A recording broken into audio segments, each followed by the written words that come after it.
What if the man you trusted most left you humiliated in front of the entire world? This isn't just a Hollywood scandal. I believed my marriage was strong, but by the late 2000s, cracks I had ignored began to show. In 2008, Eddie went to Canada to film a TV movie called Northern Lights. On set, he met country star LeAnn Rimes.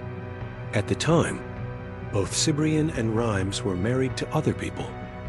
People magazine later noted, to everyone else, it looked like just two co-stars laughing and working together. To me, as his wife, I saw little things. A lingering look, a laugh at some joke, but he always brushed off my concerns as jealousy, insisting he loved me. In retrospect, those moments were the first warnings, but I dismissed them. I trusted Eddie.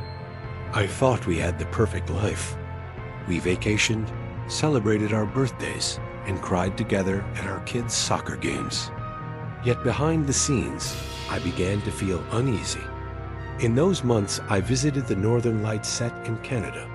I sensed a spark between them that made my heart knot. I questioned him, but Eddie just reassured me with love and promises of counseling if we had problems. He made me feel like I was the one being insecure. I was just jealous, he said, and I believed him. By early 2009, things felt off. Rumors started circulating among the crew that Eddie and LeAnn were more than just friends. I heard whispers, but kept hoping it was talk in bad taste. On March 18, 2009, when Entertainment Tonight asked Eddie about the rumors, he denied everything. He gave a statement saying the affair story was fabricated, as if someone had taken unrelated snapshots and stitched them into a scandal. I watched him on TV telling the world he was being unfairly judged, saying, "We are all human. We are all not perfect." He even insisted, "The fact is I love my family dearly, and I'm a great father. It just saddens me that this is hurtful and being played out publicly." Seeing him speak those words made Mez's head spin. There he was on my television set, defending his devotion to our family, and yet every instinct in me screamed that things were very wrong. Internally, I felt the knots of uncertainty grow tighter. I recalled how I had found video footage of Eddie and LeAnn together, footage of them kissing over a table. It was from dinner in Los Angeles on April 29, 2009. When I saw it, I felt my stomach drop out. It was devastating, I later wrote. At home that night, I went straight to my closet, fell to my knees, and just sobbed until I passed out. In the footage, they weren't hiding. They were sipping cocktails and LeAnn was talking, and Eddie was leaning in close to her. Eddie tried quietly to tell me it wasn't what it looked like. When I pressed, I blurted out the question, "Do you love her?" He told me no, that he wanted to be with me forever and would go to counseling. But I knew my marriage had already ended in that snapshot. In the darkness, clutching the video frame etched into my mind, I understood for the first time that Eddie had cheated on me, on camera, out in the open. Within days, our world became tabloid headlines.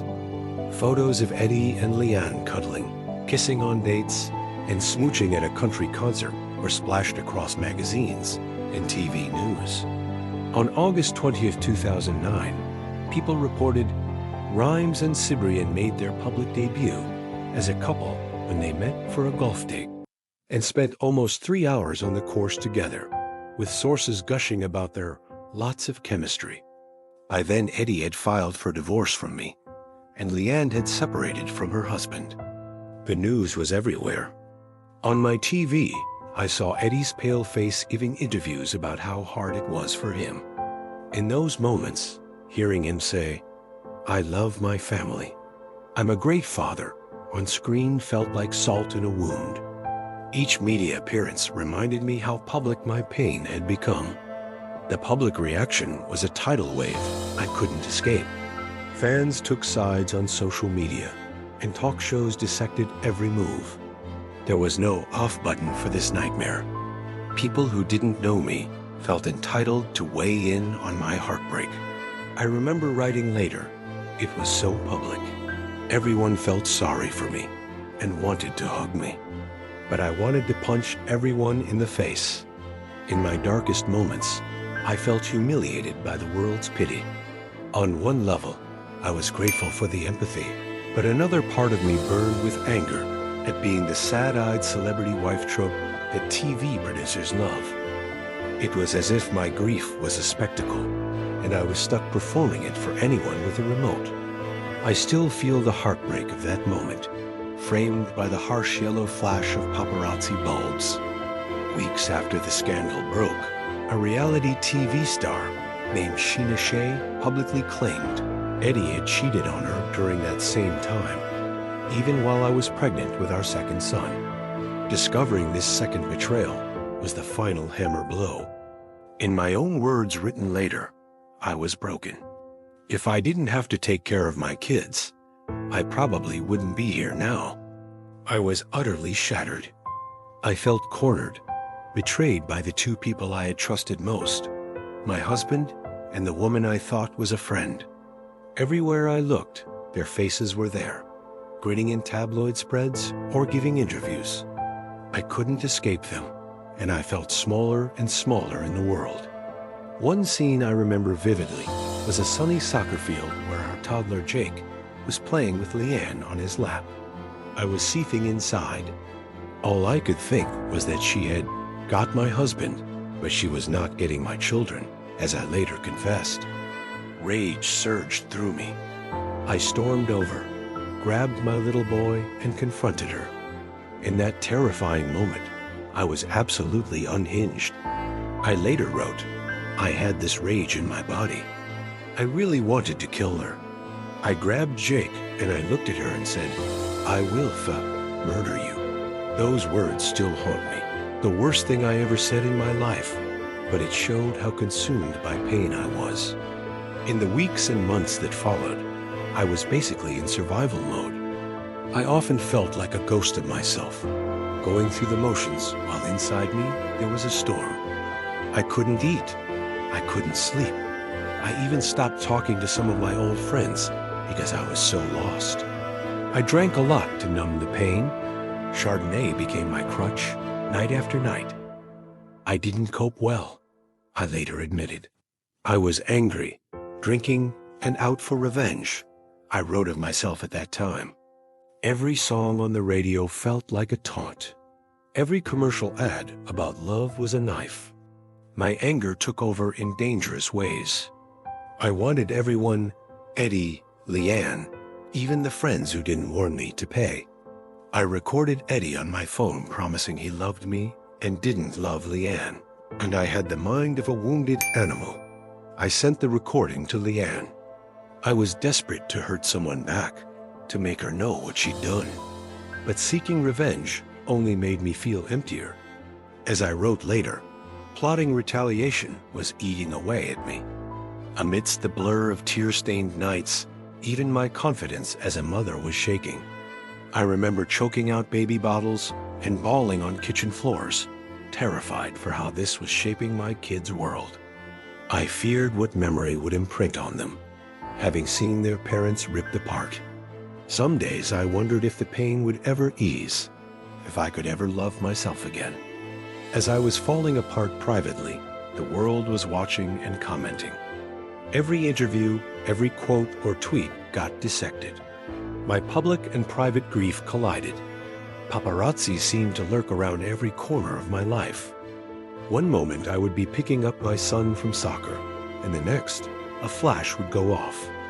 Even my new haircut or a shopping trip was on or news. It felt like there was no escaping the spotlight that both I and my ex had become. The press thrilled in this story like a Hollywood thriller. Entertainment Tonight had me on their morning news when I accidentally screamed about Eddie's affair. They loved broadcasting that. Talk show hosts, I remember Nancy O'Dell on the Today Show, brought us all on to talk it out. Every time LeAnn or Eddie gave an interview, the media framed it as my loss, or LeAnn's redemption story. One headline called LeAnn a homewrecker. I felt miscast. I was the wounded wife in everyone else's narrative. Social media, too, was unkind at first. Fans had opinions about how I should feel or behave. I saw tweets condemning LeAnn, but some criticizing me too, as if I had failed because the affair happened. It was like living under glass, where every tear I shed might be captured for the world to see. All I could do was breathe through it and remind myself, I did not deserve this. By late 2009, I was shell-shocked. I was still taking care of the boys, trying to do bedtime and breakfasts, but inside, I felt broken beyond measure. I remember sinking so low that I even questioned whether I wanted to keep living this nightmare. I honestly believed I wouldn't be here now if I didn't have to take care of my kids. It was the kids who kept me alive, not just physically, but giving me a reason to try to stand again. I finally began to see a therapist. It felt stupid to have to explain myself as a grown adult. How do I feel about my husband cheating? But I needed someone to guide me out of the abyss. I wrote about everything. I poured out pages of journal entries, then reread them in anger and sadness. I let myself cry. I let myself scream into pillows. The dark thoughts faded bit by bit as I realized I had to live for my sons, that I owed them a happy mama. A small turning point was deciding to start dating again, not because I loved anyone, but because I needed to prove to myself I still could. Briefly, I met Gerard Butler. Yes, that Gerard Butler. He turned out to be sweet but paranoid about paparazzi, just as a confidence booster. I'd go on a dinner date and see that yes, the world still spins, and I could still laugh. It was strange, feeling some small spark of attraction after feeling so dead inside. These outings reminded me I was still alive under this grief. By mid-2010, the dust had settled somewhat on the scandal. Eddie and LeAnn married in April 2011. I had moved out and was in the process of divorce. We finally legally split around then. Through all of this, I began to piece myself back together. I wrote a book, Drinking and Tweeting, channeling pain into words with humor. I went back on reality TV, Real Housewives of Beverly Hills, not to broadcast my heartbreak, but to reclaim my own story and power. I took my kids on trips, moved cross-country, and focused on my own friendships and career. With time, the raw edges of the pain dulled. I allowed myself to dream again, to imagine a life where I was not defined by Eddie's betrayal or by being the cheated-on wife. I slowly built a life where I was in control. I realized that if I kept hating them, I would stay a victim. So I made a conscious choice. I would fight my way out of this darkness. What I did not expect was that, years later, Eddie and I would find ourselves in the odd situation of sharing not just our sons, but our lives. LeAnn and I, for so long public foes, also had to figure this out. I'll admit, thinking about seeing LeAnn while living our post-divorce lives felt sickening at first. But for the sake of Mason and Jake, we started making small steps toward civility. Their happiness had to come first. We began running into each other at school functions, award ceremonies, and family parties. It was uncomfortable at first. As I told Bravo Insider in 2014, we'd see each other at our kids' soccer games, and I say hi, and that's kind of it. There was an awkward truce. We are always fine in public situations. Never ever a problem, I explained. Step by step, that evolved. 10 years later, something changed. The boys were older. The wounds had healed enough that bitterness wasn't the first reflex. We started exchanging holiday photos. LeAnn posted an awkward family Easter photo with all of us together, and I found myself reluctantly smiling when I saw it. For Mason's 18th birthday in 2021, Eddie, LeAnn, and I actually celebrated together. We sat around a table with our grown son, and I realized something important. Watching our kids be happy together somehow made my own heart lighter. In 2021, I even wrote publicly that I love LeAnn, who married Eddie in 2011. She's great, and we all hang out together. I've forgiven her, acknowledging that the three of us would be intertwined forever because of those kids. We joke now that we're like sister wives. Yes, we still have silly squabbles. Eddie and I do, like exes do, but we do it with more grace. I laughed recently when I said on a podcast, "If I can deal with this, you guys need to get over it," explaining that I literally just forgot the rage. Now LeAnn is part of our family picture. It's crazy to admit, but I even love her in her own way. She did what she thought she had to, and I respect her for making our blended family as healthy as possible. Even LeAnn herself has said it takes a lot of grace and not taking things personally for a modern family to work. We aren't sisters by blood, but my boys love her as mom. The basketball games, the holidays. It's like we've all grown into this strange, extended family role together. Looking back, I see now how much I learned about love and life through this hell. Betrayal felt like the end of me, but it became the start of a new chapter. Psychologically, I discovered things I never knew about myself. I had resilience, courage, and an ability to heal. My anger taught me boundaries. My grief taught me compassion. I learned how infidelity can shatter a person's trust in the world, and how crucial it is to rebuild that trust piece by painful piece. On a social level, I understood what it means to be a celebrity wife in the internet age, how quickly a scandal can catch fire, and how cruel strangers can be when gossip is more entertaining than facts. I realized that behind every tabloid headline, there's a real human with real feelings. That understanding fuels empathy now. I never again want to be part of a story that hurts someone else. Through it all, one theme stands out: forgiveness. It's never easy to forgive someone who hurt you deeply. I struggled with forgiving Eddie. I still have trust issues to this day, and I was furious at LeAnn for a long time. But holding on to hate nearly destroyed me. Letting go of the bitterness was the only way to make space for healing. Today, I live with the knowledge that forgiving doesn't mean forgetting. It means freeing myself from that burden. Family first, no matter how intense the heartbreak. I always kept my focus on my children. They were my lifeline through the pain, and their well-being guided every decision I made. Time heals some wounds. The most acute pain eventually subsides. It never truly goes away, but with time I found myself able to breathe and laugh again. Forgiveness frees you. Staying angry longer than necessary only hurts you. By choosing to forgive LeAnn and part of my anger toward Eddie, I reclaimed my power and peace. Strength in vulnerability. Admitting how hurt I was to friends in therapy, even on TV, helped me heal. Vulnerability is not a weakness. It's a path to strength. Love grows in unlikely places. Today, I can say I love LeAnn as part of our family. The thing I never imagined, sharing happy moments with the two people who once destroyed me, is now real.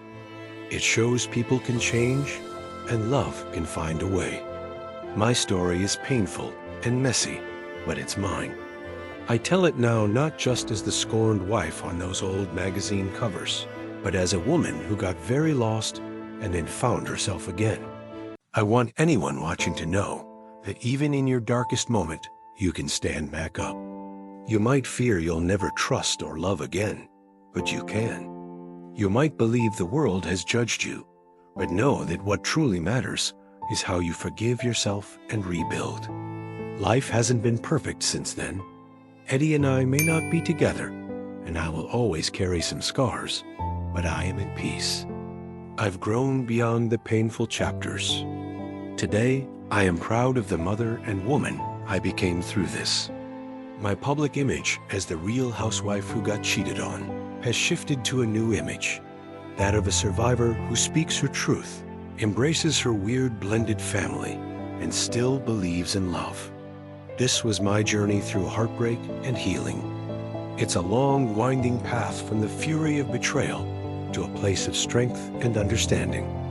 I hope by sharing it, someone out there feels less alone and maybe learns that the other side of suffering can be a place of wisdom and grace. Life went on, and so did I, even when it seemed impossible. That's the lesson I carry forward every day.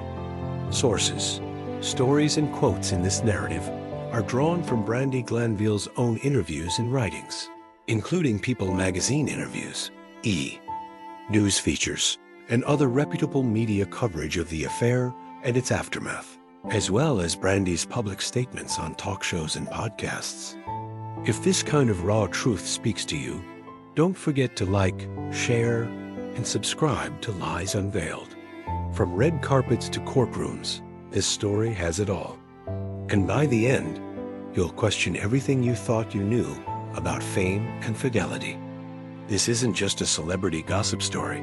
This is a deep dive into heartbreak, humiliation, and healing. What if the perfect marriage the world admired was built on lies, affairs, and betrayal? So now, let's talk.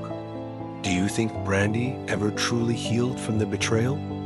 Can trust ever be rebuilt after a public scandal like this? Have you ever seen someone go through hell and come back stronger? Drop your thoughts in the comments. We read everyone.